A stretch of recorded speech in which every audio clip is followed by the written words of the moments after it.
Welcome to the August 2022 property market comment. So far this year, we've seen continued growth in the property market with an average 11% increase in house prices over the past year. We've enjoyed activity, confidence, and recently an increased volume of sales as well. So it's been a good year so far. But there are now signs of that expected slowdown.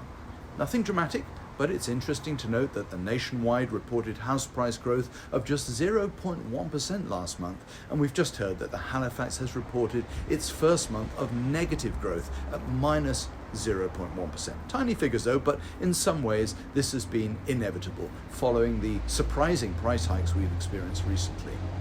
We rode out that Brexit uncertainty and we rode out a global pandemic. But now we have the huge increases in the cost of living prompted by fuel price hikes due to the Russian situation. And we find ourselves facing annual inflation at well over 10%. No wonder the Bank of England increased the base rate by half a base point to 1.75%. And don't forget, this is still very low when compared to the average of 7.2% over the past 40 years.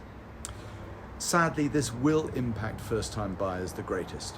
Their payments could be up to 20% more than they would have been at the beginning of this year. They're also hit hardest by cost of living inflation, and it looks likely that many of them will be forced to continue renting rather than buy. And do remember, over the past couple of years, sellers have been able to take advantage of the greatest imbalance of supply and demand that we've ever seen. Now that's now going to level off, and I suspect we're entering a time of a more normalized property market. And this means don't try to get lucky with your asking price. Look carefully at what's available around you, particularly at those competing properties that may be lingering on the market. What is that telling you? And make sure that yours competes favorably. You'll then be in a strong position yourself to take advantage of what we expect will be a little bit more choice as we move towards the end of the year. Oh, one more thing. Don't let those news headlines freak you out.